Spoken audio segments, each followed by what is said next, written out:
Konservasi air tanah. Konservasi adalah pemeliharaan dan perlindungan sesuatu secara teratur untuk mencegah kerusakan dan kemusnahan dengan cara pelestarian.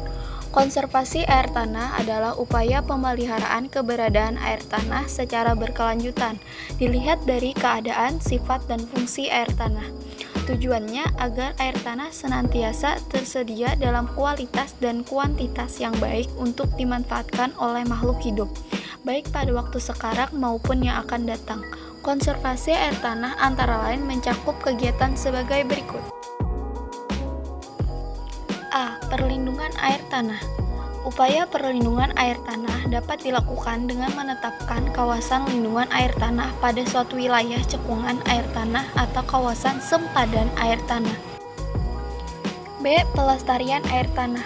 Upaya-upaya pelestarian air tanah dapat berupa kegiatan pelestarian, fungsi daerah imbuhan air tanah, dan vegetasi, contohnya reboisasi, pembuatan hutan kota, dan pembuatan jalur hijau, dan teknologi, contohnya pembuatan sumur resapan air hujan, serta membuat peraturan tentang luasan lahan bangunan.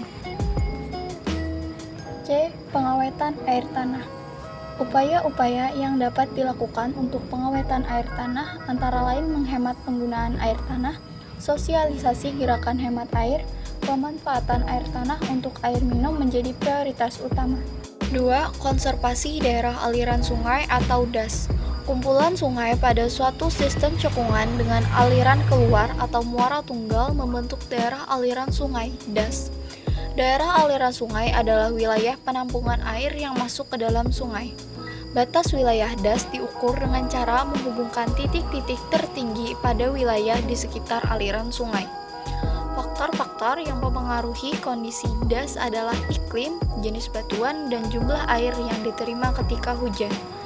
Dalam suatu wilayah DAS terdapat bentukan alam seperti meander, dataran banjir, dan delta. Perhitungan jumlah curah hujan pada suatu DAS dapat dilakukan dengan dua cara sebagai berikut. 1. Metode isohyet digunakan bila luas DAS lebih dari 5.000 km². Isohyet adalah garis dalam peta yang menghubungkan tempat-tempat dengan jumlah curah hujan yang sama selama satu periode tertentu. 2. Metode polygon Thiessen digunakan bila bentuk DAS tidak memanjang dan sempit dengan luas antara 1.000 sampai 5.000 km².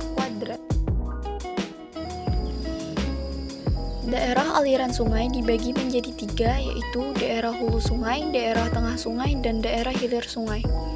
Umumnya kondisi DAS bagian hulu berbukit-bukit dan lerengnya curam sehingga banyak ditemukan jeram. Daerah ini banyak digunakan untuk perkebunan atau hutan yang merupakan daerah penyangga. Bentuk medan pada DAS bagian tengah relatif landai sehingga jalur transportasi dan komunikasi relatif mudah. Daerah ini merupakan pusat aktivitas penduduk seperti pertanian, perdagangan, perindustrian, dan permukiman. DAS bagian hilir merupakan daerah yang landai dan subur. Oleh karena itu, daerah tersebut banyak dimanfaatkan untuk permukiman, pertanian, dan perkebunan. Kerusakan aliran sungai dapat diakibatkan oleh banyak faktor, seperti penebangan hutan secara berlebihan, penutupan danau dan kantong-kantong air lainnya, berubahnya saluran drainase dan sungai, serta pembuangan limbah ke sungai. Pengendalian kerusakan air sungai dapat dilakukan melalui upaya-upaya konservasi daerah aliran sungai. Konservasi aliran sungai bertujuan untuk melindungi badan sungai, baik bantaran maupun sempadan sungai dari pencemaran. Upaya-upaya yang dilakukan antara lain adalah sebagai berikut. 1. Konservasi secara vegetatif, yaitu penghutanan kembali, penutupan lahan terbuka, dan melakukan penanaman mengikuti garis kontur. 2. Konservasi secara mekanik, yaitu pembuatan saluran air terasering di lereng curam dan membuat sumur resapan.